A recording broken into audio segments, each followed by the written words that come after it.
Rob Slim Show. We are back with Arvin Vohra. Hey, how's it going? Good. How you doing? Doing pretty good.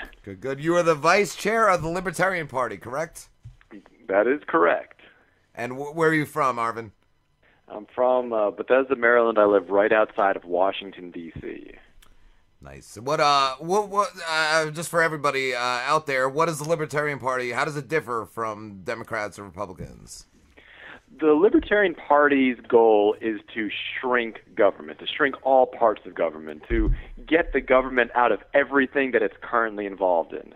Whether it's something small, like some small tax, or whether it's something big, like getting government out of education, or bringing all of our troops home, shutting down foreign military bases. So the goal of the Libertarian Party is to shrink government to advance freedom. Is that possible? Like, Sure.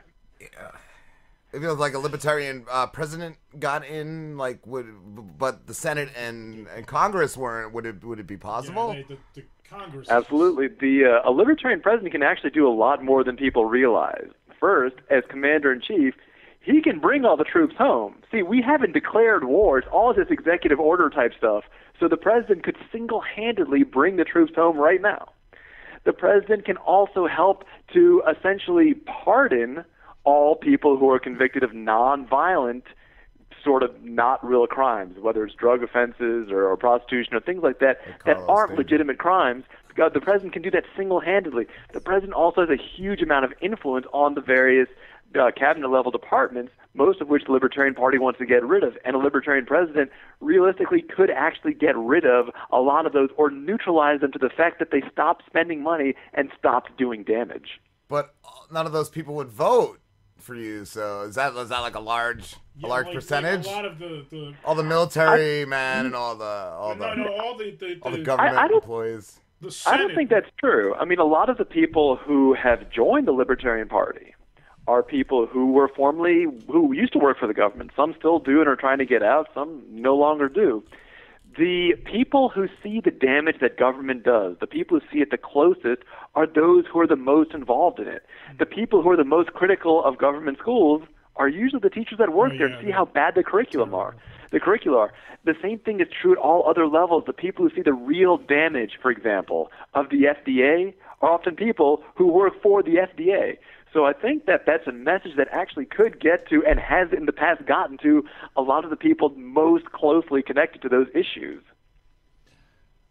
But aren't there some good things involved in these? Like the FDA stops companies from putting like fingers in our food and stuff like that. Bottles. Right. Or you know what I'm saying? Like I feel and like you guys want to stop the war on drugs, but do you want people just shooting up heroin? Like that's a really good question. And it's important to realize that just because something is good doesn't mean that only government could do it or that even government should do it. Listen, as an educator, I'll be the first to admit that I think education is a great thing. I just don't think the government is the best suited to do it. In fact, I would say the government is the worst suited to do it. Same thing with something like the FDA. Yeah, well, should people have some kind of information about medicines before they buy them? Yes. That's why you go to a doctor. That's an expert. Today, doctors often prescribe medicines off-label, which means the FDA approved it for one thing, they prescribe it for a different thing. And so it's really become an issue where these are agencies that are not doing their jobs, that the private sector could do it better, often is already doing it better, is already doing the job that the government agency supposedly is pretending to do. And so although the intent is often good, the reality is often much better handled by the free market. But who's going to pay for like school funds if the government's not involved? One of the really interesting things that we've seen is that if you just take amateurs, not professional teachers, amateur teachers, don't burden them with the problematic and counterproductive curricula, Common Core and Pearson's pretend history as propaganda, all that kind of stuff. And you just let them do their own thing. Those people, those amateur teachers, not teachers with a lot of experience, are outperforming the professional teachers who are burdened by these government problems. And I'm referring, of course, to homeschool. Homeschool kids outperform government school kids on almost every possible metric. Yeah, but they're weird. Now, imagine. However, That's what people say that they're weird, but it's mostly because they don't swear as much. I do think that kids do need to be like socialized, like they need to be thrown on the playground. That's what Carlos Danger said. They need to like. They need to Throw them on experience the like playground. He's homeschooling kids. they need to like experience like the bullying and whatnot. You know, need to get all that shit. You know, Slambos No, for bullying. it's good to have. I'm not saying that people shouldn't have social skills. And if you want to see an example of great social skills, you can look at Nick Sarwark, the chair of the Libertarian Party. You can look at him interacting in person. You can look at his short media interviews. You can look at his long media interviews. You can look at his extensive career in so many different areas that depend on social skills, whether as a defense lawyer or whether as a lead counsel for another pro-marijuana legalization organization, or today as somebody who's selling cars. I mean, we're talking about somebody who has extremely high social skills. Again, that's somebody that was homeschooled. The homeschoolers that I meet today are often have social skills that are far beyond their peers. Why? Because they are not put in a prison environment. They don't speak in monosyllabic responses when you ask them a question. They don't keep their eyes downcast and afraid to make eye contact with anybody. Again, the behaviors that most people think today are teenage behaviors are mostly just prisoner behaviors, in my opinion, and that's caused by putting people in a prison environment, as described by the legendary teacher John Gatto in his book, The 12-Year Sentence, where he really said, listen, school is functioning as a prison. It is deforming people's personalities the way that prisons do. Amanda, did you have something to say? Yeah, most parents don't have the time to homeschool their children, considering they both have to have work in order to make living wages in order to support their families. And that being said, if education outside of the home was run by a private sector, you'd incur tuitions and things like that, same as the Catholic school and other private sector educations. I don't want my kids going to Grammy High. I want them going to like a school with an accredited teacher. And of course, and the fact that they might not be able to afford the tuition, so then you can't homeschool them and you can't afford to send them to school, then what's going to happen to these children?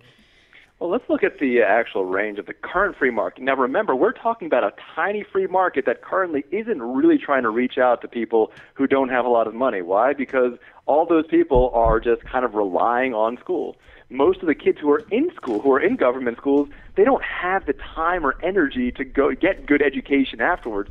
I mean, to use an analogy, if you eat a huge pile of junk food, like 50 pounds of chips and marshmallows and nonsense, after that, you're not really going to have the energy to eat some proper nutritional food. The same is often happening with school. But even then, if you look at what's actually out there right now, despite the fact that the market is not really targeting, you have all kinds of free programs online. Whether it's Khan Academy, Coursera, MIT's OpenCourseWare, you have some of the best teachers in the world providing that kind of education. Now, if you want to look at things that are cheaper, that are cheap but not free, you have things like Kumon. I mean, this is a world-class math program. It compared to something like a government school, it is so many miles ahead. And it's not that expensive. We're talking about $100 a month. I mean, that's not that much. Now, what you're seeing right now, though, is family budgets are being drained. The money that they would be spending on useful education, they are being forced to spend on not very effective education. So that's one of those areas where libertarians say, listen, the free market is already providing free stuff. Well, it's Tiny Slambo. I got free shit all the time. I got I think our intern just had a stroke. We're sorry. We don't know what just happened there. No worries, no worries. What character was that? That was Tiny Slambo. But it's Tiny Slambo enrolled in school? I never went to school, bitches. And this is what happened. And that's why. That's okay. Did you ever finish any grade, Tiny Slambo? Hell no. Are you working? Are you in an internship? Fuck that shit. Do you want do one? what I want. All right. Arvin, recently, did you get in some heat for comments about veterans? I did. And you know, what I was attempting to do and did, along with a whole pile of collateral things that I wasn't really trying to do, was to get the Libertarian Party and the Libertarian movement to look very closely at the following fact. Right now, the military and the police are the enemies of liberty. They are one of the most destructive counter-to-liberty organizations anywhere in the world. They're the ones, But I just want to counter. They're the ones that are taking all the blast from like all these crazy like groups like Antifa and whatnot that want to burn everything. You know, like the far left groups that are like burning shit down. Like the police are they're attacking the police like left and right. And from the most part, like my father was a police officer. For the most part, they're just people doing their job. They're trying to keep. They really do want to keep people safe. And there's going to be corruption in any area of like, anything. Anything. I was going to say too. Yeah. Like what about like a lot of soldiers are just their families are too poor to go to college. They basically have no other choice. I think what needs to be done is the corruption on top really needs to be rooted. Yeah. Yes, I agree with that. I would say this. If you look at what the police actually do, and then look at what they fail to do, we start to get a real sense of what they're about. As a simple example, a huge amount of police resources are wasted on the drug war. If you haven't paid your income taxes, some kind of police, whether police or IRS agents or whatever, they're not going to let that slide. There's no huge backlog of they're like, oh yeah, these people haven't paid their taxes. We'll get to them in a couple years. So when it comes to things that are either stupid or make them a lot of money, the police are 100% there. They're right there making sure that it happens. On the flip side, when there's actual heinous, horrific crimes against humanity, as a simple example, if you look at the backlog of rape kits, which was in the hundreds of thousands, is still in the tens of thousands, that's showing that this is not an organization whose mission is still complete. It is a mission as an organization whose mission has become corrupted, whose priorities have become corrupted. But medical labs are the ones doing the rape kits, not the police force themselves. That's third party. And the actual... but it's a question of dollars. I mean, where are they pushing their dollars? Are they using their dollars to pay for whatever the processing needs to be, or are they using the dollars to go after the war on drugs? It's true that you can have officers or agents or medical labs or all these different things, but it comes down to this fundamental unit of money, and where they put their resources tells you what their priorities are. But who else would you be having doing the rape kits if not the third-party medical examiners who process those rape kits? Where else would the money go? Carlos Danger. We'll just have Carlos do it. I don't think it's as complicated as you guys are making. I mean, it's pretty simple. If instead of wasting money on something like the war on drugs, or instead of wasting money on these other types of nonsensical things, they just said, here is more money for this. We're probably going to get some more or less. See, that's the genius of the free market. I just don't think you can throw money at things and to make things go faster and to make things happen. You can't just throw money at it in order for it to work and happen. First of all, where's the money coming from? Second of all, that's... Actually, that's where I would disagree. I mean, that's the great thing about the free market. The government, so it's... Yeah, I mean, the great thing about the free market is that it really encourages resource allocation to where it's needed. So, for example, if there's not a big demand for black and white TVs, not a lot of them get produced. If there is a big demand for iPads, a lot of iPads get produced. Now, listen, sometimes there's a delay, and more people want an iPad than are available or whatever like that. But those delays are fixed very quickly. If you want to see a failure of central planning, you can look at what's happening in Venezuela right now, and that's where you have... The difference is a product that you can be made versus people's and their lives. Well, also, law enforcement is actually one of the things that the central government is supposed to be doing. They're Okay, so I mean, if you look, let's look at the idea. I'm not done yet.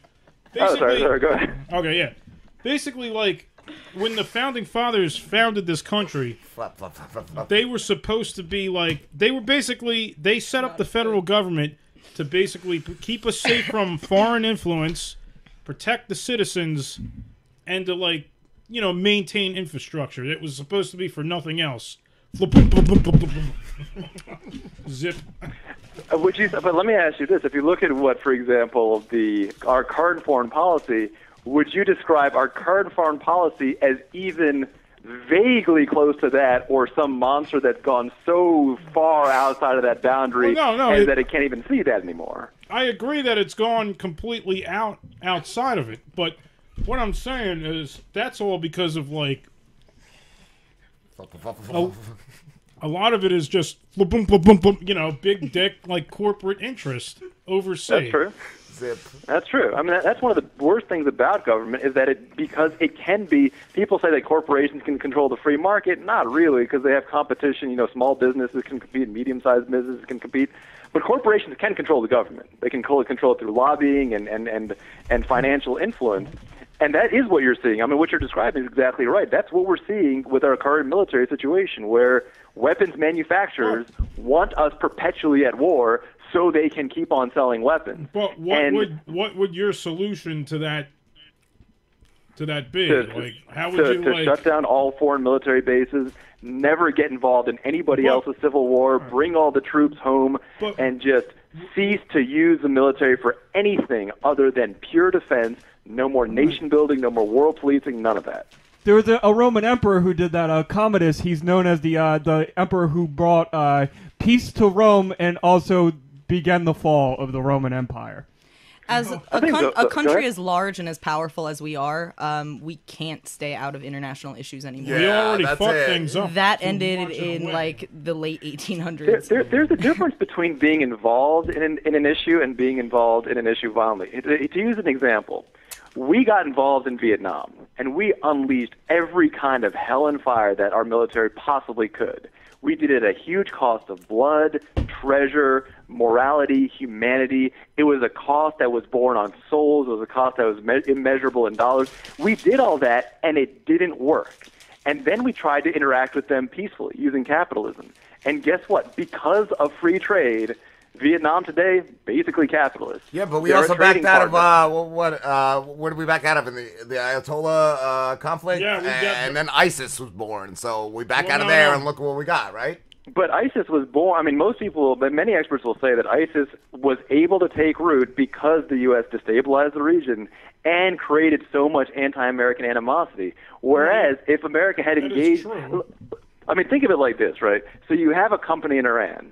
If they want to sell to the largest market in the world, which is America, they're going to have to learn at least something about American cultures, because an ad that says, hey, American devil, buy this, iPad or whatever, that ad's not going to work, right? So they have to learn about American culture. See, the good thing about American ideas is they're good ideas. When people hear about them, they're like, yeah, that sounds like a good idea. When they see the results, they're like, those are good results. And that is our most powerful weapon, our ideology, our respect for liberal values, our respect for minority rights and women's rights, our way that we are actually productive and efficient and respectful. That's our biggest weapon. If instead we just use our least effective weapon, which is just bombs, all we're doing is creating enemies rather than converting people to our way of life. It's a very Americanized way of thinking, though, is that our ideas are the best ideas and they're the good ideas and everyone should listen to our ideas. That's not necessarily correct, and what works for one does not work for another. Yeah. Just because we're the lesser of the evils, it doesn't make us great either. Exactly.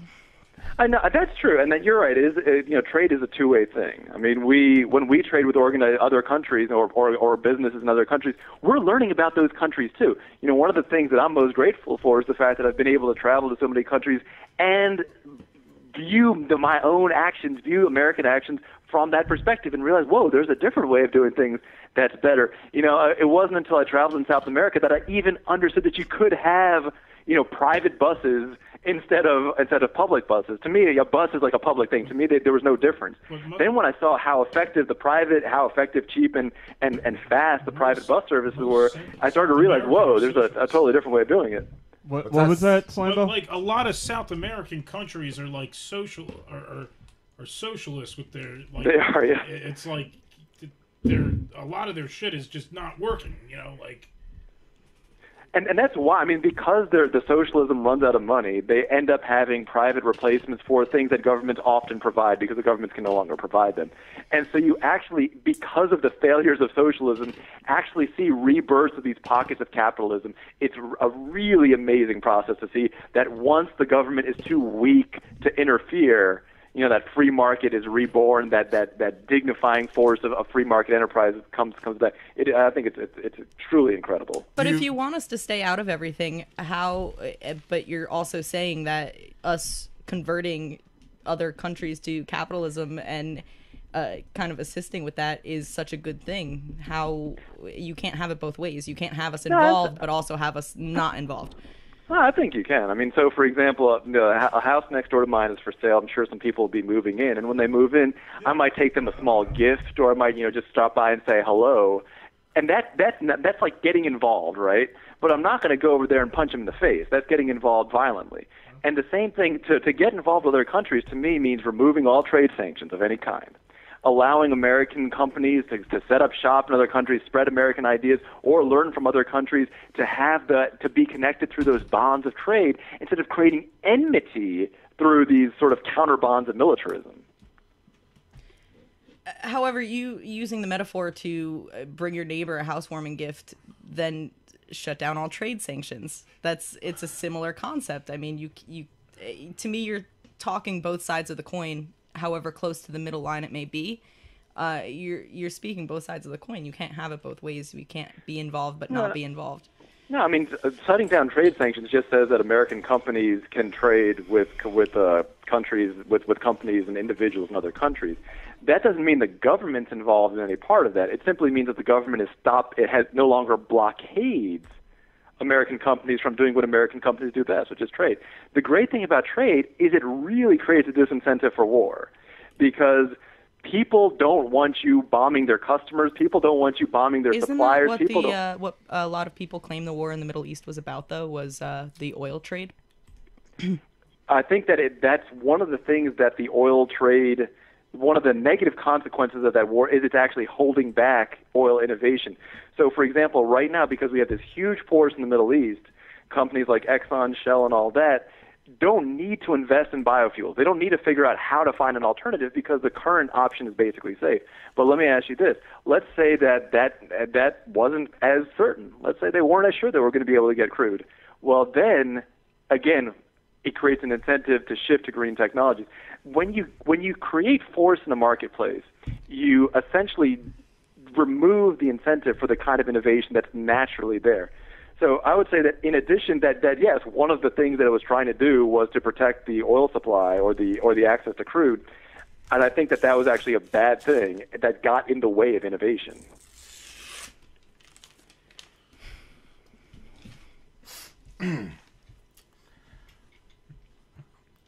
What's that, Samba? I got crude in my pants just now. Did you get crude? Wow. You sound older since the last time we heard you. I just grew a little bit. A couple inches taller, baby. How did you do that? How much taller? Like 3.5 inches. Is that all you got? 1.4. I don't know, my dick's so much bigger than that. It's like a Bilbo's arm holding an apple. Yeah.